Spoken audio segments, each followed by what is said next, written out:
নমস্কাৰ বন্ধু বান্ধৱীসকল, আপোনালোকক মোৰ এই চেনেলটোলৈ স্বাগতম জনাইছোঁ। আজি আমি টেন্স পঢ়িম।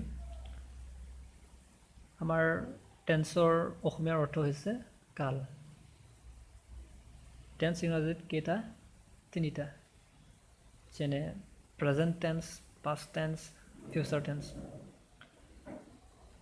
প্ৰেজেণ্ট টেন্সটোৰ অসমীয়াত বৰ্তমান কাল বুলি কোৱা হয়, পাষ্ট টেন্সটোক অতীত বা ভূতকাল আৰু ফিউচাৰ টেন্সটোক ভৱিষ্যত কাল। এতিয়া আমাৰ এই তিনিটা টেন্সৰে প্ৰত্যেকৰে চাৰিটাকৈ ভাগ থাকে। সেই ভাগকেইটা হৈছে simple tense or indefinite tense, continuous tense, perfect tense, perfect continuous tense. বিশেষকৈ আমি এতিয়া simple tense or indefinite tense, continuous tense, perfect tense, perfect continuous এই তিনিটা মনত ৰাখিলেই আমি বাকীকেইটা ধুনীয়াকৈ কৰি ল'ব পাৰিম। চাওক, আমাৰ এই গোটেই তিনিটা টেন্স আছে, সেই তিনিটা টেন্সৰ লগতে এই চাৰিটা ভাগ ইউজ হয়। সেইকাৰণে আমি এতিয়া প্ৰথমে আমি প্ৰেজেণ্টৰ কাৰণে কৰিম। সেইকাৰণে কি দিম? চিম্পল প্ৰেজেণ্ট টেন্স দিম অৰ প্ৰেজেণ্ট ইনডিফিনিট টেন্স। এই দুইটাৰ ভিতৰত এটা ক'লেই হয়, মই দুইটাই লিখি দিছোঁ। তাৰপিছত নেক্সটটো আপোনালোকৰ আহিছে কি? Present continuous tense. চি নম্বৰটো আহিছে আপোনাৰ প্ৰেজেণ্ট পাৰফেক্ট টেন্স আৰু ডিটো আহিছে প্ৰেজেণ্ট পাৰফেক্ট কণ্টিনিউৱাছ টেন্স। সেইদৰে ভাগকেইটা একেই হয়, খালি তাৰ কালটো বেলেগ হৈ যায়। এইটো হৈছিলে আপোনাৰ প্ৰেজেণ্ট টেন্সৰ। এতিয়া নেক্সটটো আমি কিহৰ পাম? পাষ্ট টেন্সৰ। পাষ্ট টেন্সত আপোনালোকে দেখিছে ভাগ চাৰিটা, সেই একেদৰে ভাগকেইটা, কিন্তু তাৰ প্ৰেজেণ্টৰ ঠাইত ইয়াত আহিব past. Simple past or past indefinite tense, past continuous tense, past perfect tense, past perfect continuous tense. সেই একেদৰে আকৌ আমি ফিউচাৰ টেন্সতো ভাগ চাৰিটা পালোঁ। সেই ভাগকেইটা একেই, খালি আমি ইয়াত এতিয়া পাষ্ট বহাইছিলোঁ আগৰটোত, এতিয়া আমি পাষ্টৰ ঠাইত আমি কি বহাম? ফিউচাৰ বহাম। যে simple future or future indefinite tense, future continuous tense, future perfect tense, future perfect continuous tense. এতিয়া আমি ফাৰ্ষ্টতে পঢ়িছিলোঁ প্ৰেজেণ্ট টেন্সৰ। এতিয়া প্ৰেজেণ্ট টেন্সৰ আমি চেণ্টেন্স পেটাৰ্ণটো কেনেকৈ জানি আমি চাই লওঁ আহক। চিম্পল প্ৰেজেণ্ট অৰ প্ৰেজেণ্ট ইনডিফিনিট টেন্সৰ চেণ্টেন্স পেটাৰ্ণ। এতিয়া চেণ্টেন্সৰ পেটাৰ্ণটো আমি চেণ্টেন্সটো কি টেন্সত আছে কেনেকৈ জানিম? আমি এই পেটাৰ্ণটো জানি ল'ব লাগিব। পেটাৰ্ণটো জানি লওঁ আহক। ছাবজেক্ট প্লাছ ভাৰ্বৰ first form S or E S plus object. বুজি পাইছে? ছাবজেক্ট মানে হৈছে যোনে কাম কৰে, মিনছ অসমীয়াত কি বুলি কোৱা হয়? কৰ্তা হয়। এতিয়া আমি ছাবজেক্টটো মোৰ মতে যেতিয়া পঢ়াম, মই ইয়াক হিৰ' বুলি ক'ম। ছাবজেক্টটো কৈছে হিৰ'। হিৰ'ই কিবা এটা কাম কৰে, হয়। হিৰ'ই গুণ্ডাক মাৰে, কি কৰে, এইবিলাক চব হিৰ'ই কৰিব। হিৰ' প্লাছ ভাৰ্বৰ ফাৰ্ষ্ট ফৰ্ম। ভাৰ্বৰ ফাৰ্ষ্ট ফৰ্মটোক আমি কি বুলি ক'ব লাগিব? কৰ্ম। ঠিক আছে, ভাৰ্বৰ ফাৰ্ষ্ট ফৰ্ম বুলি নহয়, ভাৰ্বটোক আমি কৰ্ম বুলি কওঁ। এতিয়া আমি কি প্ৰেজেণ্ট ইনডিফিনিট অৰ চিম্পল প্ৰেজেণ্টত আমি ভাৰ্বৰ ফাৰ্ষ্ট ফৰ্ম বহাম। ঠিক আছে, তাৰপিছত প্লাছ অবজেক্ট। অবজেক্টটো হৈছে আপোনাৰ কি? ক্ৰিয়া, যিটো কাম কৰা হৈছে, মানে কাক কৰি। এতিয়া আমাৰ এইটোত কি আছে? আমি আপোনালোকে ধুনীয়াকৈ বুজি পালে ছাবজেক্ট আৰু ভাৰ্ব প্লাছ অবজেক্টটো। এতিয়া আমি যাম তাৰ এটা উদাহৰণ লৈ। ছাবজেক্টটোত কি আছে? উই, আৰু ভাৰ্বটো বনি আছে ইট, আৰু অবজেক্টটো আছে ৰাইজ। এতিয়া কি হৈছে? ছাবজেক্টটো উই, মানে হিৰ' হৈছোঁ কোন? আমি, আৰু ভাত, তাৰপিছত হৈছে ইট, ভাৰ্বৰ ফাৰ্ষ্ট ফৰ্ম হৈ আছে, তাৰপিছত এইফালে অবজেক্ট ৰাইজ। এতিয়া কি বুজাইছে এইটো? আমি ভাত খাওঁ। এতিয়া এই তেনেকুৱা ধৰণৰ চেণ্টেন্স থাকিলে আপুনি বুজি পাব সেইটো চেণ্টেন্স কিহৰ? চিম্পল প্ৰেজেণ্ট অৰ প্ৰেজেণ্ট ইনডিফিনিট টেন্সৰ। এতিয়া নেক্সট আমি যাম আহক প্ৰেজেণ্ট কণ্টিনিউৱাছ টেন্সৰ পেটাৰ্ণ। এতিয়া যিকোনো এটা বাক্য প্ৰেজেণ্ট কণ্টিনিউৱাছত আছে বুলি আমি কেনেকৈ জানিম? সেইটো জানিবলৈ হ'লে আমি এই পেটাৰ্ণটো জানি ল'ব লাগিব। পেটাৰ্ণত কি আছে? Subject plus am is are plus ভাৰ্বৰ first form plus I N G plus object. এতিয়া ছাবজেক্ট মানে কি আপোনালোক চবে বুজি পাইছে। ছাবজেক্ট মানে হৈছে হিৰ', মানে কৰ্তা, যোনে কাম কৰে, সেইটো হৈছে subject. Plus am is are. Am is are হৈছে আপোনাৰ কাম, এম ইজ আৰ হৈছে আপোনাৰ এটা বি ভাৰ্ব। তাৰপিছত প্লাছ ভাৰ্বটো হৈছে আপোনাৰ কাম, প্লাছ কামৰ লগত কি হৈছে? আই এন জি প্লাছ হ'ব, প্লাছ অবজেক্ট। অবজেক্টটো গম পাইছে আপোনালোকে? ক্ৰিয়া। ঠিক আছে, এতিয়া ইয়াত ছাবজেক্টটো কোন হৈ আছে? ৰীতা। ৰীতা এজনী ছোৱালী, তাই হিৰ'। এতিয়া তাই কোন হৈ আছে? হিৰ' হৈ আছে। প্লাছ এতিয়া এইটো হৈছে third person singular number. Third person singular নাম্বাৰৰ লগত সদায় কি বহে ইজ বহে তাৰপিছত এতিয়া আপোনাৰ ভাৰ্বৰ ফাৰ্ষ্ট ফৰ্মটো আছে কি ৰিড ৰিডৰ লগত কি কৰিছে ING প্লাছ কৰিছে প্লাছ অবজেক্টটো কি আছে এই বুকটো কি অবজেক্ট এতিয়া Rita is reading a book আপোনালোকে এটা কথা আৰু ভালকৈ জানি চাব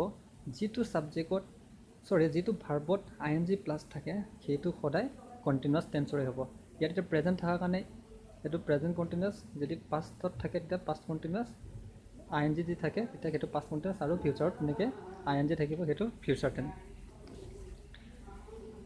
এতিয়া আপোনাৰ থাৰ্ড নম্বৰত যাওঁ আমি প্ৰেজেণ্ট পাৰফেক্ট টেন্সৰ চেণ্টেন্স পেটাৰ্ণ প্ৰেজেণ্ট পাৰফেক্ট টেন্সৰ চেণ্টেন্সটো জানিবলৈ আমি এই পেটাৰ্ণকেইটা ভালকৈ জানি ল'ব লাগিব এতিয়া সেই পেটাৰ্ণত কি আছে চাই লওঁ আমি subject plus have or has plus ভাৰ্বৰ থাৰ্ড ফৰ্ম প্লাছ অবজেক্ট এতিয়া ছাবজেক্ট মানে কি আমি ধুনীয়াকৈ বুজি পাইছোঁ তাৰপিছত এতিয়া চাওক ছাবজেক্টৰ লগত কি ৰাখিছে হেভ আৰু হেজ যেতিয়া পাৰফেক্ট টেন্স আহিব তাত কি আহিব হেভ অৰ হেজ আহিব প্ৰেজেণ্টৰ কাৰণে তাৰপিছত প্লাছ হেভ অৰ হেজৰ লগত সদায় ভাৰ্বৰ থাৰ্ড ফৰ্ম বহিব আৰু যদি পাৰফেক্ট হয় তেতিয়া আপোনালোকে এইটো ধুনীয়াকৈ জানি থৈ দিয়ক পাৰফেক্ট টেন্স আহিলে তাৰ ভাৰ্বটো সদায় হেল্পিং ভাৰ্বৰ পিছত কি আহিব সেইটো ভাৰ্বৰ থাৰ্ড ফৰ্ম আহিব হেল্পিং ভাৰ্বৰ পিছত কি আহিব ভাৰ্বৰ থাৰ্ড ফৰ্ম প্লাছ অবজেক্ট বুজি পাইছে এতিয়া ছাবজেক্টটো হিৰো কাক দিম আমি সি মানে সি হৈছে এটা হিৰো তাৰপিছত আপোনালোকৰ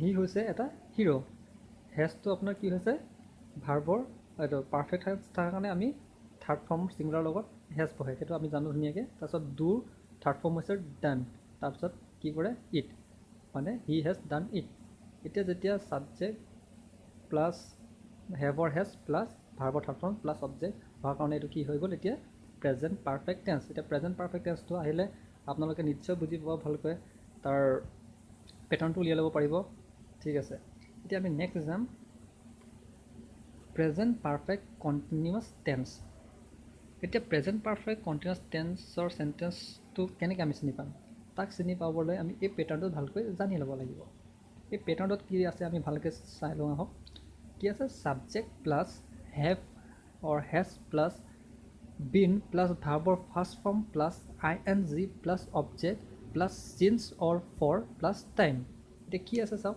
ছাবজেক্ট মানে কি বুজাইছিলোঁ আমি ছাবজেক্ট এজন হিৰো তাৰপিছত এতিয়া কি আছে প্ৰেজেণ্ট পাৰফেক্ট এতিয়া পাৰফেক্ট দিয়াৰ লগে লগে কি আহিব লাগে ওপৰত আমি পাইছোঁ চাওক এইফালে ধুনীয়াকৈ ওপৰত কি আছিলে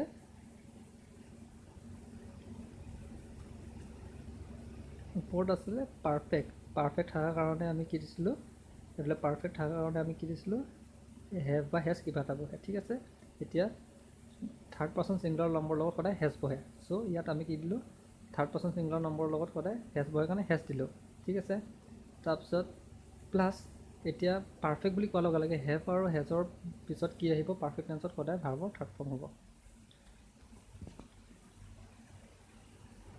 সদায় কি বহিব ভাৰ্বৰ থাৰ্ড ফৰ্ম বহিব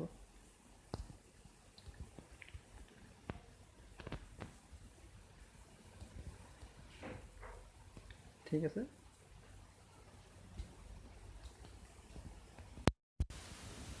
তাৰপিছত এতিয়া কি আছিলে ভাৰ্বৰ থাৰ্ড ফৰ্ম এটা বিৰ থাৰ্ড ফৰ্মটো হৈছে বিন প্লাছ এতিয়া কণ্টিনিউৱাছ কৰিব লাগিব কণ্টিনিউৱাছ কৰিবৰ কাৰণে কি আছিলে এইফালে ভাৰ্বৰ ফাৰ্ষ্ট ফৰ্ম প্লাছ ING আৰু কণ্টিনিউৱাছ কৰাৰ লগে লগে ING থাকিব এইটো ভালকৈ জানিব লাগে প্লাছ অবজেক্টটো থাকিব তাৰপিছত আহি গ'ল আপোনাৰ কি চিন্স অৰ ফৰ এতিয়া চিন্স অৰ ফৰ মানে কি এইটো আপোনালোকে ভালকৈ জানিব প্ৰিপজিশ্যনৰ ক্লাছত তথাপিও আপোনালোকে এতিয়াও জানিলেও আপোনালোকে প্ৰিপজিশ্যনৰ পিছৰ কাৰণে আপোনালোকৰ সহজ হ'ব চিন্স আৰু ফৰ এতিয়া চিন্স আৰু ফৰ এতিয়া প্ৰথমে আমি চিন্সৰ কাৰণে জানিম চিন্সটো কেতিয়া ইউজ কৰা হয় যেতিয়া এটা পইণ্ট অফ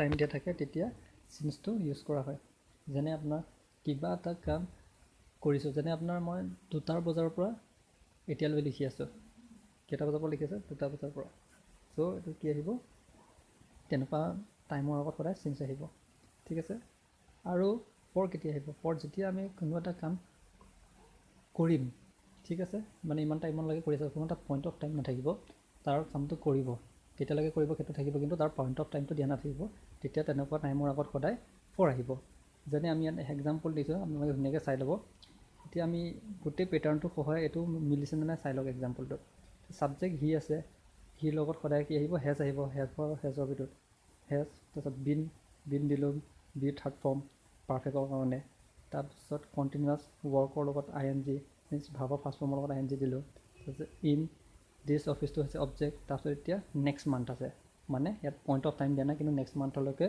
কাম কৰিব সেই অফিচত সেইটো কাৰণে কি দিয়া হ'ল ফৰ ঠিক